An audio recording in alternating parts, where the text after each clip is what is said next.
फैसल, आपसे आगाज करूंगी। पहले फरमाई दीजिएगा कि अब महमूद खान अचकजई ने एक ऑपोजिशन इत्तेहाद कॉन्फ्रेंस का ऐलान कर दिया है कि फिर जुमे को पूरे के पूरे मुल्क में यौम स्याह मनाने का भी ऐलान कर दिया है। अब पछतावत क्या हो जब चिड़िया चुग गई खेत? आपको लग रहा है कि इससे अब कोई फर्क पड़ सकेगा? अब तो ना सिर्फ फेडरल कॉन्स्टिट्यूशनल कोड बन गया है बल्कि सुप्रीम जुडिशल काउंसिल की असर-ए-नौ कॉम्पोजिशन, जुडिशल कमीशन की असर-ए-नौ composition, practice and procedure committee की ये इधर भी तमाम तर तैनातियां जो हैं वो होती चली जा रही हैं।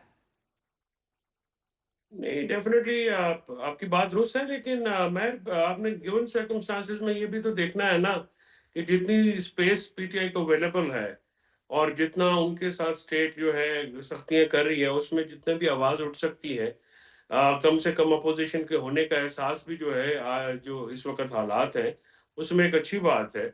और ये एक पुरअमन एहतजाज जो है, ये तो एक तरीक़ेकार है, सियासी तरीक़ेकार है और इसको डिस्करेज नहीं करना चाहिए। बाकी फ़ायदा नुकसान तो वहाँ पे होता है ना जहाँ पे कोई सियासत हो, किसी रूल के तहत, कोई कवानीन के तहत, कोई आइन के तहत। मगर मगर इस पूरी सूरत हाल में international commission of juris Afnan वो बहुत सख्त रद्द अमल दिया जा रहा है वहाँ से।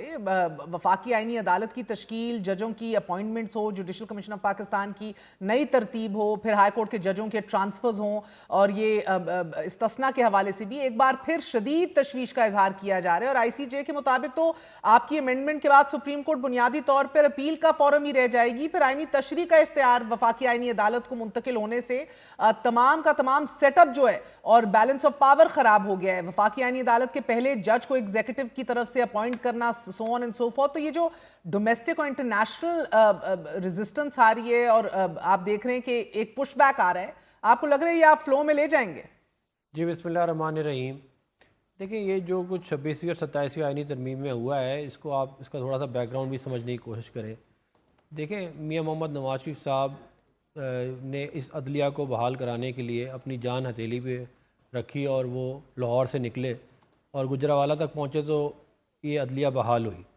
और इसके लिए पूरी एक बड़ी लंबी चौड़ी एक तहरीक चलाई गई और उसमें बड़े लोगों ने अपनी पार्टिसिपेशन की और ये अदलिया बहाल हुई। तो हम सबका ये ख्याल था कि इस मुल्क में आइन और कानून के मुताबिक लोगों को इंसाफ मिलेगा। मगर उसके बाद जो कुछ हुआ, बिलखुसूस जो पनामा का फ़ैसला आया और वहाँ पे नारे लग रहे थे कोर्ट के अंदर इमरान खान साहब के, RTS के ऊपर जो मामलात हुए, एक वज़ीर आज़म को घर से निकाल दिए, उससे वज़ारत उज़्मा से निकाल दिया, फिर उसके बाद एक और बेंच बनी उसी तरह की और उन्होंने कहा कि ये काफ़ी नहीं है, अब इनको ताहयात नाअहल भी किया। अच्छा सर, मुझे फिर उसके बाद एक और बेंच बनी। साहब, आपकी जमात को सिलेक्टिव एमनीजिया हो जाता है। जब यूसुफ रज़ा गिलानी को निकाला था ना, तो मेरी गुजारिश जलसे जुलूस से मियां साहब ने बड़ी रौनक के अंदर इसको सराहा। मेरी गुजारिश सुन लें। देखें, बात ये है कि एक चीज़ गलत हो रही थी, ठीक है ना, मैंने उसका आपको एविडेंस दे दिया है कि वहाँ पे सियासत हो रही। मियां साहब उसे सेलिब्रेट क्यों कर रहे थे? फिर उस सियासत को, जब ये जो मैंने आपको फैसले बताए हैं, इन फैसलों के अंदर क्या सियासत नहीं हो रही थी जो मैंने बताई है? मेरे सवाल का जवाब दीजिए। मेरी गुजारिश, मैं बात पूरी कर लूँ ना, मैं बात पूरी कर लूँ, मैं गिलानी साहब के ऊपर आता हूँ। देखिए, बात ये है कि ये बियॉन्ड एनी डाउट है कि इस कोर्ट रूम नंबर 1 में सुप्रीम कोर्ट में सियासत हो रही थी और अपने मनपसंद लोगों को मतलब कि आप 63A का फैसला, मैं जरा प्रोड्यूसर्स को भी कहूंगी, नवाज शरीफ साहब का कल का जलसा भी नकाले में चलाना चाहूंगी। 63A का फैसला जब इन्होंने दिया तो इन्होंने ये कहा कि जी, क्योंकि पार्टी का सरबराह जो है वो उसने फैसले करने होते हैं कि पार्लियामेंट कैसे चलेगी, इसलिए जो है वो नाअहल आदमी जो है वो उस पार्टी का सरबराह नहीं रह सकता। फिर उसी 63A की डेफिनेशन जब पंजाब में हमारी हुकूमत थी और उसको गिराना था तो कह दिया कि अब पार्टी का सरबराह नहीं करेगा फैसले, बल्कि पार्लियामानी लीडर करेगा, सिर्फ हमारी हुकूमत गिराने के लिए। जब आपने इस आइन की धज्जियाँ खुद सुप्रीम कोर्ट ने उड़ाई, जब चीफ जस्टिस जो है वो जाके सियासतें कर रहे थे, पॉलिटिकल कैंपेन चला रहे थे, PKLI को बंद करवाया, जज जो है वो डैम बना रहे हैं, जब ये हरकतें की हैं तो उसके बाद आप यहाँ पे पहुंचे हैं। ये अगर आपको समझ नहीं आ रही तो आपको ये वाली बात समझनी चाहिए।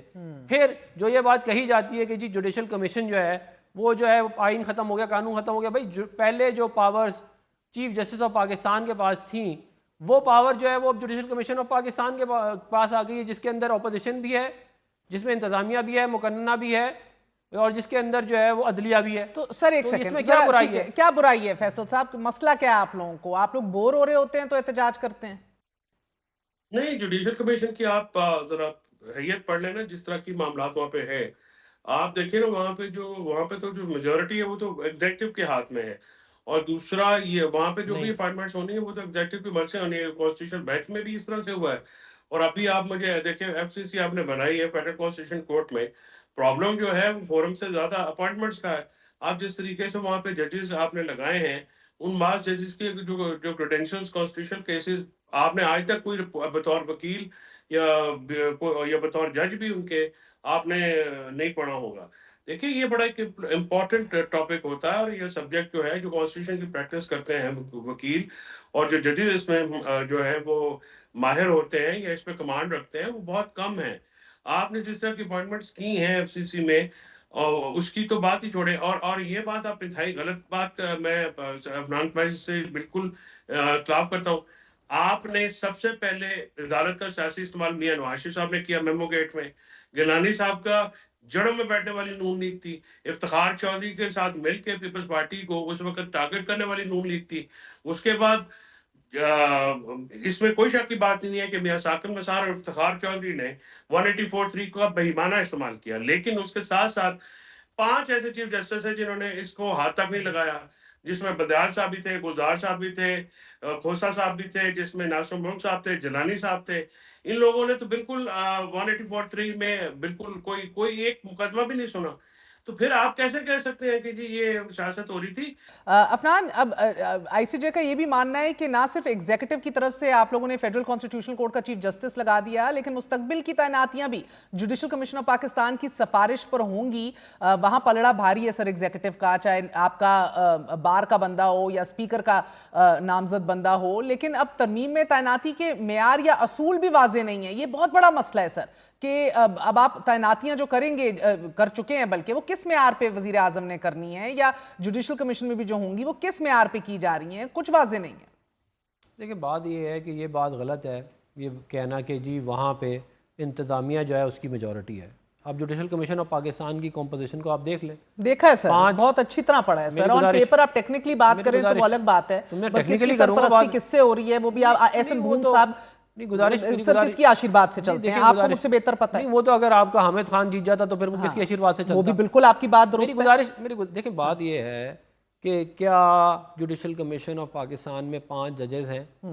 5। अब देखिए ना, जजेस की हैयत के ऊपर तो हम सवाल करने जोगी नहीं है ना सर। मेरी गुजारिश, जिस तरह आप लोग मेरी गुजारिश तो सुन लेना, मैं उनको तैनात किस तरह करते हैं ये बताने की भी आप लोग जोगी नहीं है। उसको भी एड्रेस करता हूँ, मेरी गुजारिश तो सुन लें। देखिए जुडिशल कमीशन ऑफ पाकिस्तान में 5 जजेस हैं, 5 जो हैं आपके सेनेटर और एमएनए हैं, एक आपका पाकिस्तान बार काउंसिल का नुमाइंदा जिसका कोई इंतजामिया से ताल्लुक नहीं है, और 2 मेरी गुजारिश तो आप देखें, आवाम को डिसाइड करने देना। मेरी गुजारिश तो सुनिए, आवाम भी समझ गई है। आवाम नहीं समझिए, आप मेरी गुजारिश सुने ना। देखिए बात यह है कि लॉ मिनिस्टर और अटॉर्नी जनरल हुकूमत के नुमाइंदे हो सकते हैं, 13 में से 2, 13 में से 2, ठीक है ना। अब अगर आप ये समझती हैं कि 5 जजेस भी बिके हुए हैं, आपके ऑपोजिशन का एक सेनेटर और एक एमएनए भी बिका हुआ है, 7 हो गए।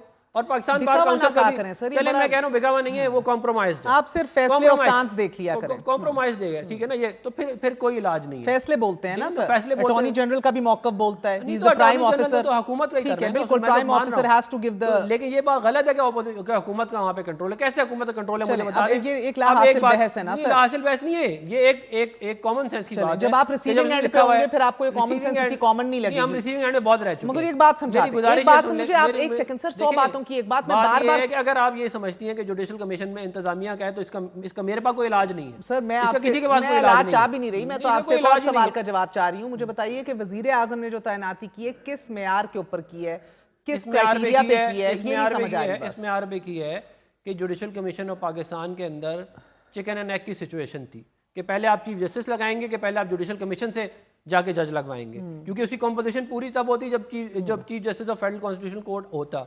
इसलिए हमने उनको पहले वहां पे अपॉइंट किया। और कौन से जजेस हैं, कोई आसमान से तो जजेस उतरे नहीं, वही सुप्रीम कोर्ट के जजेस अब वहां पे चले गए।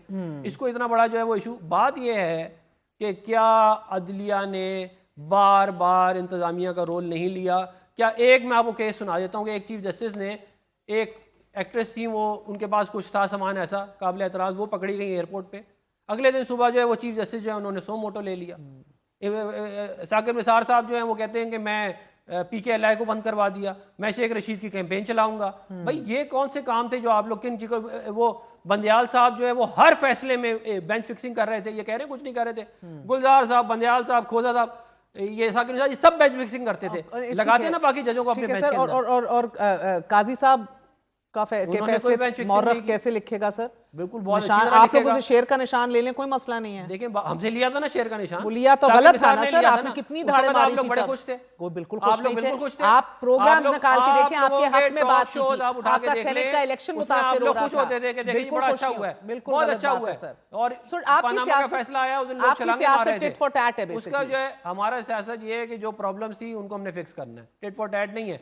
बात ये है कि एक पावर जो कि चीफ जस्टिस ऑफ पाकिस्तान पे थी, जो बाकायदा जिसका अब्यूज़ हुआ, उसको हमने जुडिशल कमीशन ऑफ पाकिस्तान को दे दिया, जिसमें इंतजामिया भी है, मुकन्नना भी है और अदलिया भी है। इसमें क्या बुराई है?